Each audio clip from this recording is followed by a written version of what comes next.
اسرائیل کو مغربی کنارہ ضم کرنے کی اجازت نہیں دیں گے، نہ ہی مسجد اقصی کے تقدس کی پامالی برداشت کریں گے۔ ترک صدر رجب طیب ایردوان کا استنبول میں تقریب سے خطاب، کہا حماس سیز فائر معاہدے کو حتمی انجام تک پہنچانے کے لیے تیار ہے، لیکن اسرائیل مسلسل جنگ بندی کی خلاف ورزیاں کر رہا ہے۔ صدر ایردوان نے سوڈان کی صورتحال پر تشویش کا اظہار کرتے ہوئے کہا، سینے میں دل رکھنے والا کوئی بھی انسان سوڈان میں قتل عام کی حمایت نہیں کر سکتا۔ حکومت نے 27ویں آئینی ترمیم کی منظوری کے لیے پیپلز پارٹی سے مدد مانگ لی۔ چیئرمین پیپلز پارٹی بلاول بھٹو کہتے ہیں اہم مسئلے پر پارٹی پالیسی طے کرنے کے لیے CEC کا اجلاس 6 نومبر کو طلب کر لیا گیا ہے۔ مجوزہ ترمیم میں آئینی عدالت، ایگزیکٹو مجسٹریٹس کی بحالی اور ججز تبادلے کا اختیار شامل ہے۔ NFC میں صوبائی حصے کے تحفظ کا خاتمہ اور آرٹیکل 243 میں ترمیم، تعلیم اور آبادی کی منصوبہ بندی کے اختیارات بے وفاق کو واپس کرنے کی تجویز ہے۔ الیکشن کمیشن کی تقرری پر جاری تعطل ختم کرنا بھی مجوزہ ترمیم کا حصہ ہے۔ بلاول بھٹو نے وزیر اعظم کی قیادت میں لیگی وفد سے ملاقات کی تفصیلات بتا دی ہیں، کہا معاملے پر مشاورت کے لیے سینٹرل ایگزیکٹو کمیٹی کا اجلاس 6 نومبر کو طلب کر دیا ہے۔ صدر مملکت کی دوحہ سے واپسی پر پارٹی پالیسی کا فیصلہ کیا جائے گا۔ حکومت نے 27ویں آئینی ترمیم کی منظوری کے لیے پیپلز پارٹی سے مدد طلب کر لی ہے۔ چیئرمین پیپلز پارٹی بلاول بھٹو کہتے ہیں کہ ہم مسئلے پر پارٹی پالیسی طے کرنے کے لیے CEC کا اجلاس 6 نومبر کو طلب کر لیا ہے۔ مجوزہ ترمیم میں آئینی عدالت، ایگزیکٹو مجسٹریٹس کی بحالی اور ججز تبادلے کا اختیار شامل ہے۔ NFC میں صوبائی حصے کے تحفظ کا خاتمہ اور آرٹیکل 243 میں ترمیم، تعلیم اور آبادی کے منصوبہ بندی کے اختیارات بھی وفاق کو واپس کرنے کی تجویز ہے۔ الیکشن کمیشن کی تقرری پر جاری تعطل ختم کرنا بھی مجوزہ ترمیم کا حصہ ہے۔ بلاول بھٹو نے وزیر اعظم کی قیادت میں لیگی وفد سے ملاقات کی تفصیلات بتا دیں، کہا معاملات پر مشاورت کے لیے سینٹرل ایگزیکٹو کمیٹی کا اجلاس 6 نومبر کو طلب کر لیا۔ صدر مملکت کی دوحہ سے واپسی پر پارٹی پالیسی کا فیصلہ ہوگا۔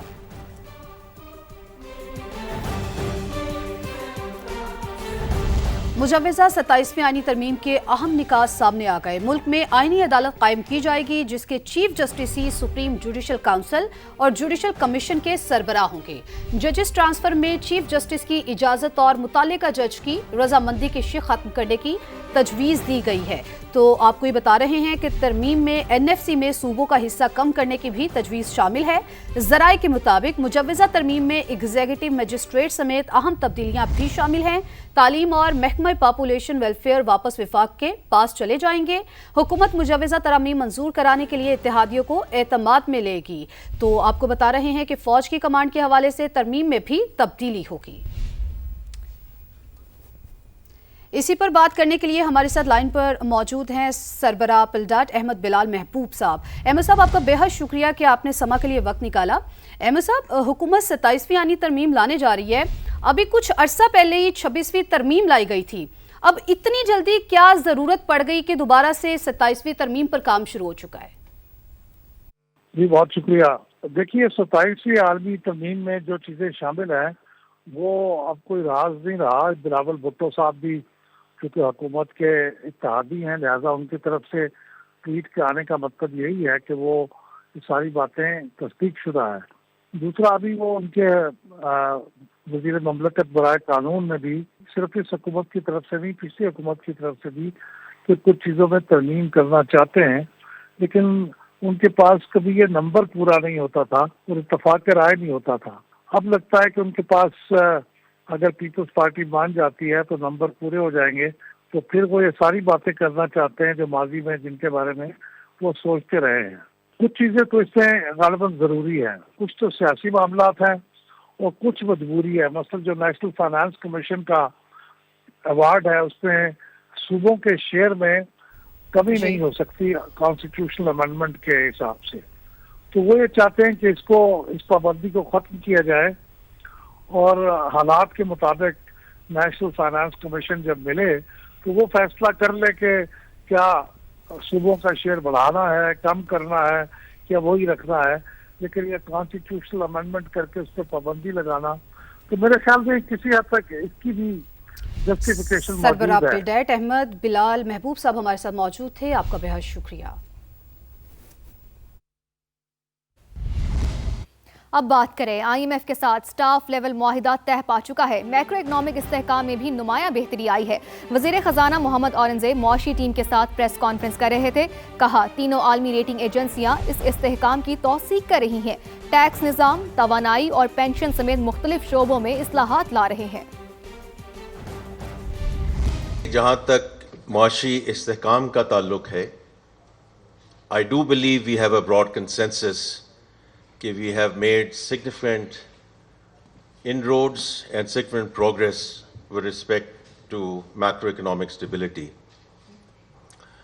اس کی ایکسٹرنل ویلیڈیشن بھی ہے جو 3 ریٹنگ ایجنسیز نے ہمیں اپ گریڈ کیا ہے، and after about 3 years these rating agencies are aligned not only in terms of where we are but also with respect to their outlook. اس کے علاوہ جو سیکنڈ ریویو ہوا فنڈ کا اور اس کے بعد سٹاف لیول اگریمنٹ جو واشنگٹن میں اناؤنس ہوا، یہ ایکسٹرنل ویلیڈیشنز ہیں کہ آر ڈائریکشن آف ٹریول، ہماری سمت درست ہے۔ These are the reforms which are underway in execution and being operationalized.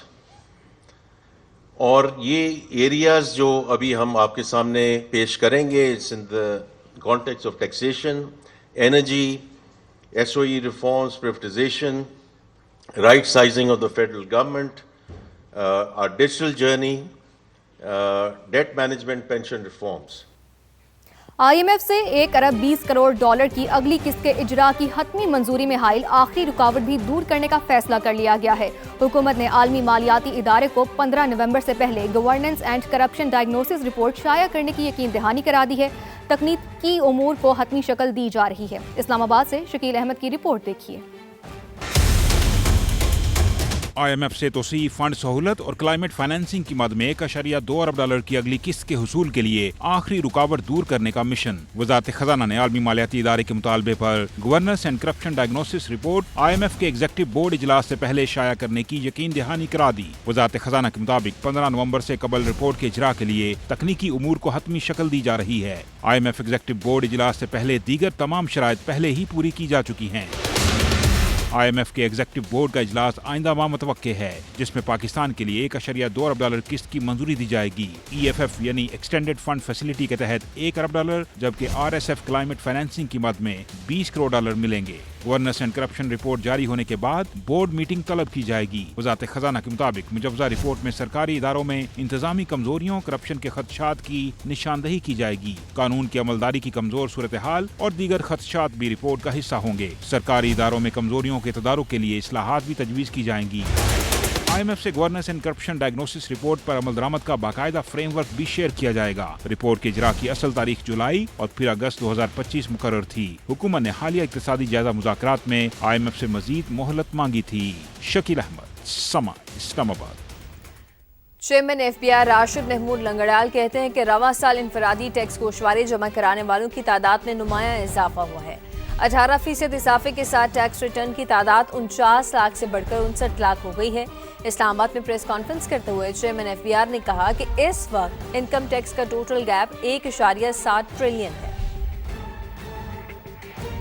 18% اس سال جو ہے وہ نمبر آف فائلرز میں اضافہ ہوا ہے اور پچھلے سال کی نسبت وچ اس کہ آپ 49 لاکھ سے تقریباً 59 لاکھ پہ چلے گئے ہیں۔ ہم یہ سمجھتے ہیں کہ یہ سگنیفیکنٹ انکریز ہے۔ جو ٹیکس GDP ریشیو ہے وہ رفلی 1.49% ایک سال میں بڑھا ہے۔ انکم ٹیکس کا ٹوٹل گیپ 1.7 ٹریلین ہے، اس میں سے ٹاپ 1% کا 1.2 ٹریلین ہے، اور اگر میں ٹاپ 5% کو باہر نکال دوں تو پیچھے جو ٹوٹل انکم ٹیکس گیپ ہے وہ صرف 200 بلین کا ہے۔